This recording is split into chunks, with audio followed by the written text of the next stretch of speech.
I'm Cheryl State Bryson, mom, divorcee, health nut, and host of the Healthy Mom After Divorce podcast, where I help divorced moms get healthy, create financial stability, and develop emotional fortitude while they master co-parenting their kids. The place is here, and your time is now. So let's do this. Hey, healthy mamas, and welcome to this 6th episode of the Healthy Mom After Divorce podcast. Thank you so much for taking the time to listen. I know we are all so busy, and so it really means a lot to me that you're here. Okay, guys, this is a good one today.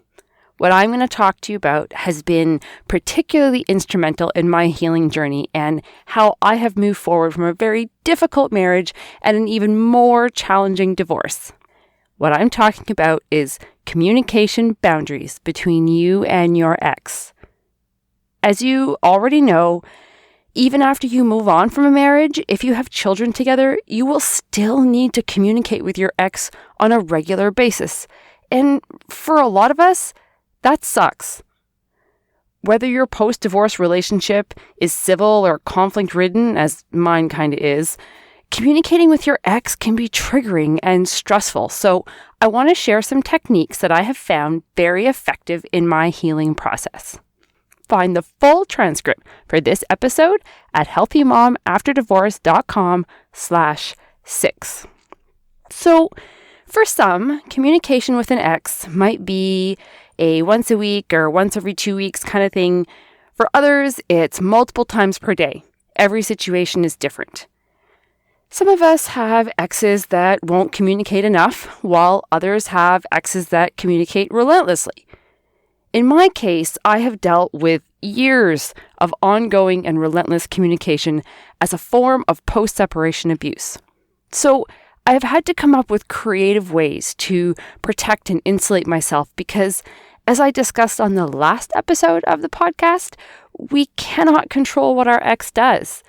As divorced moms, we need to focus on what is in our control and take steps to look after ourselves and our kids in ways that are available to us. If you haven't listened to that episode, I highly recommend going back and taking a listen. It is episode number 5 called My Hardest Post-Divorce Lesson.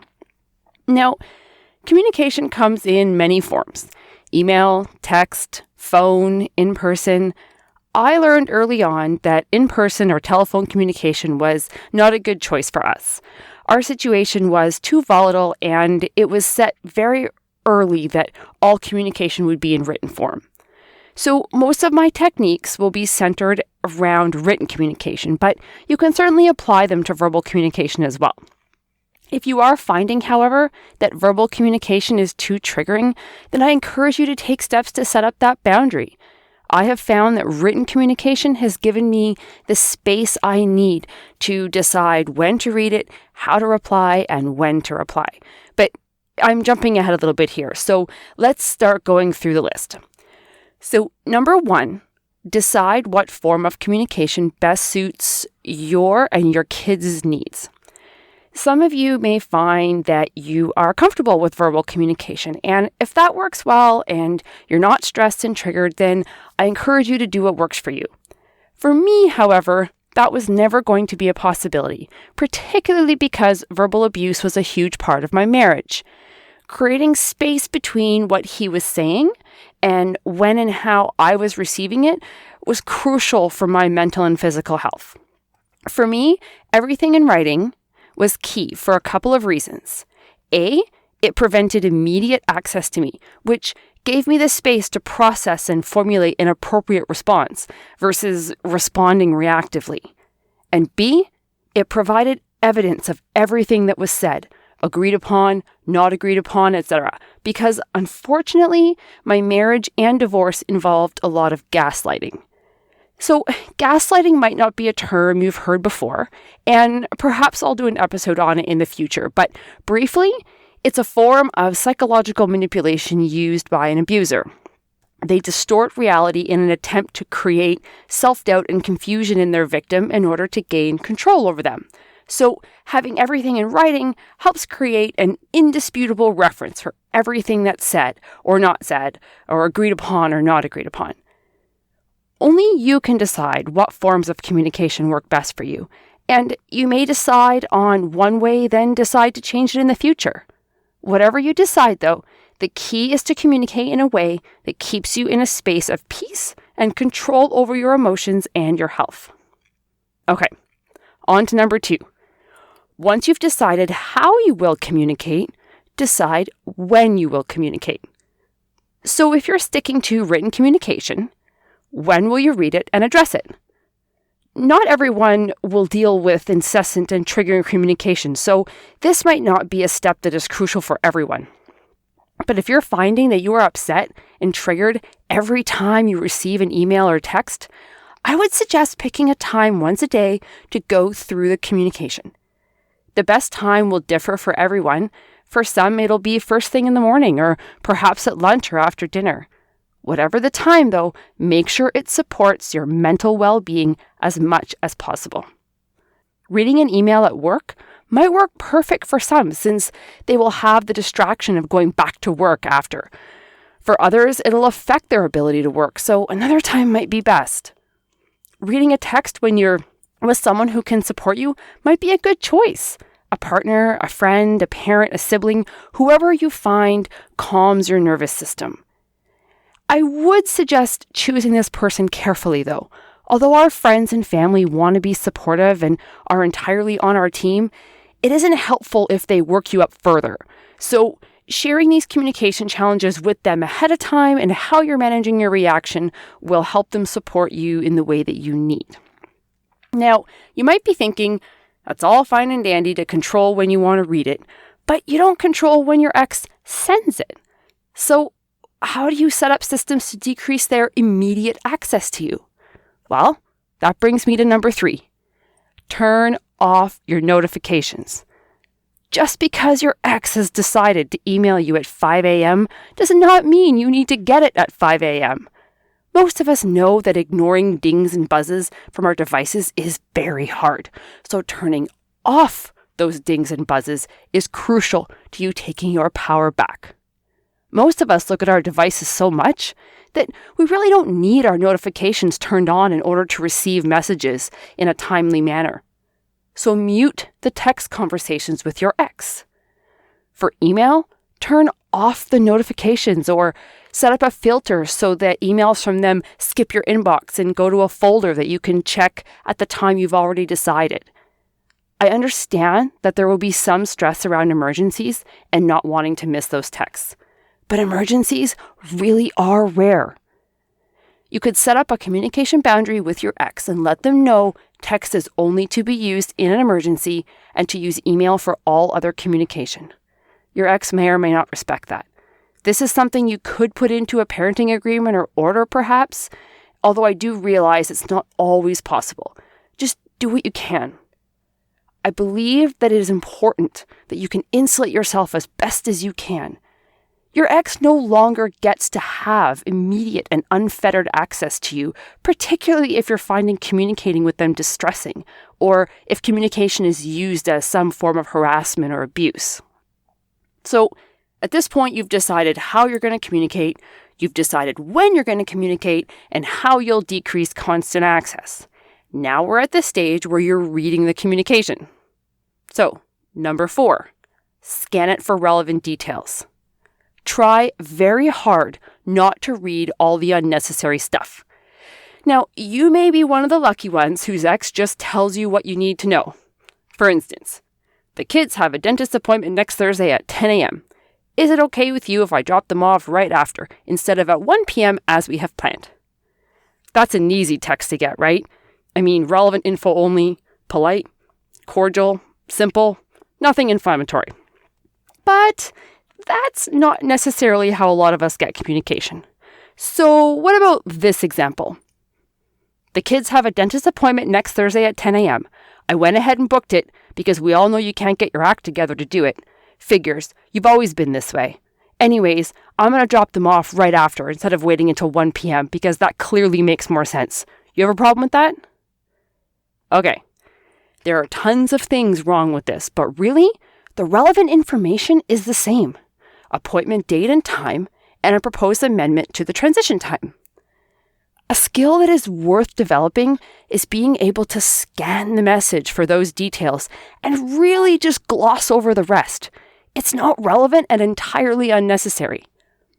As divorced moms, we need to take our power back and learn to not let our emotional state be governed by our ex. What matters is our kids and what's best for them. It's best that they get to their dentist appointment. Check.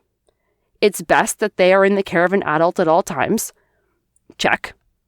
Your ex did give you the heads up that he'd be early, so check. So really, we're good. The kids are safe and cared for, and for me, that brings all the peace of mind I need. Whatever else that might be implied by the message is just clutter. And this type A Virgo doesn't do clutter. So this brings me to the last step. Number 5, the response. For me, the response comes in 2 stages. The pause, then the written reply. In my case, the minimum pause is 24 hours. This is actually written in my parenting agreement due to the volume of reactive responses from my ex.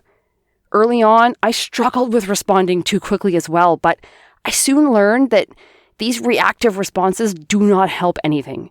In fact, they often make matters worse because the responses focused on all the wrong things and included so much unnecessary context and excuses and criticisms. Some communication, like the example I gave about the dentist appointment, may require a faster response, like if they texted you morning of the appointment. But if it's days in advance, ask yourself, is there really a rush to answer right away? As you get better at sifting for relevant information and responding without emotion, your wait time may be able to decrease.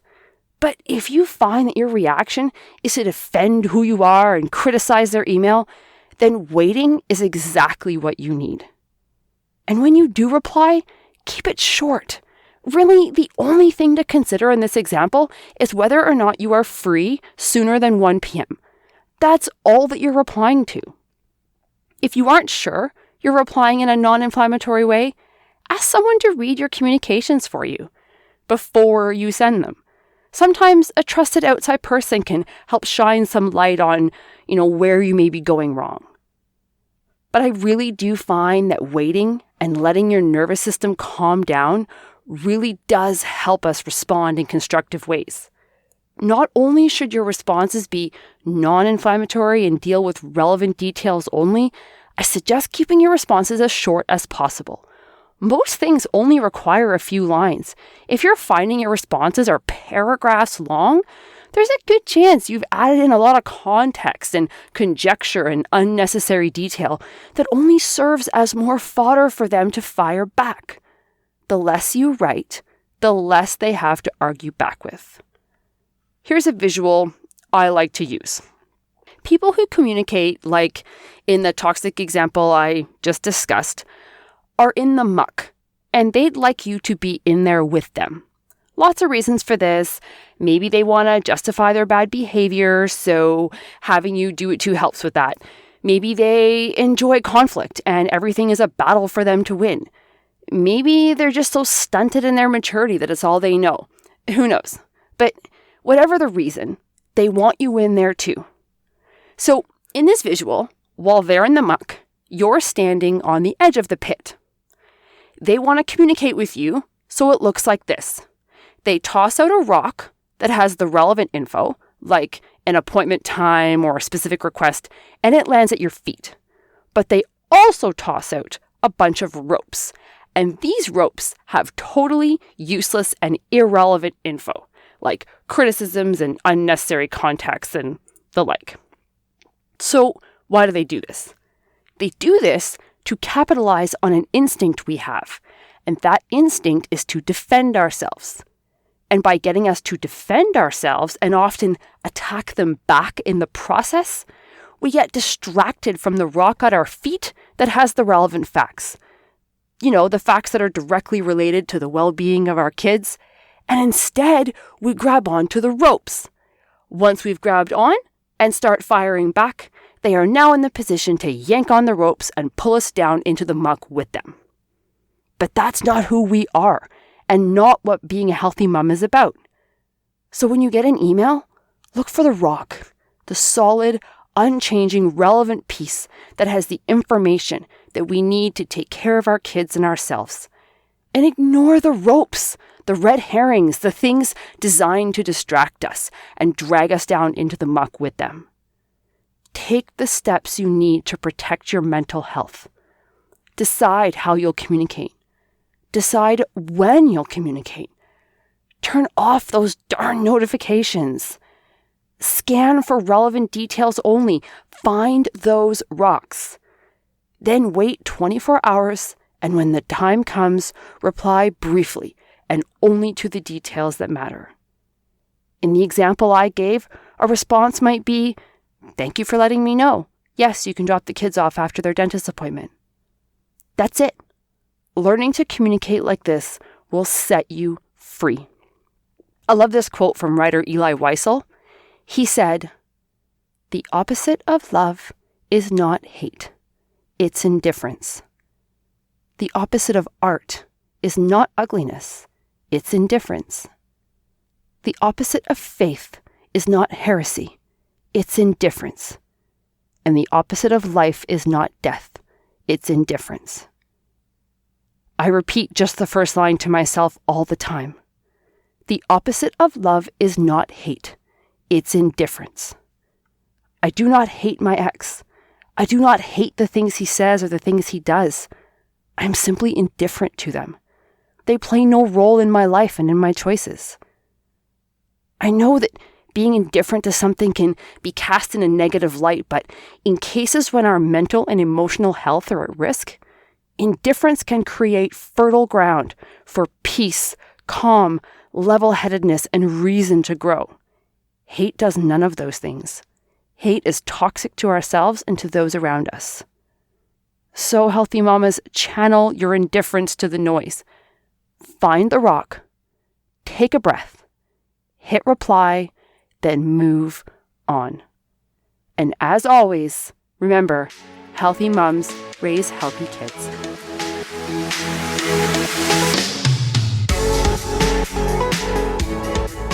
Thank you so much for listening. Please leave a review. And if you like what you heard, share this episode with other mums. Don't forget to follow me on social media. And if you want to learn more about me and what else I have to offer, head over to healthymomafterddivorce.com. I can't wait to connect with you.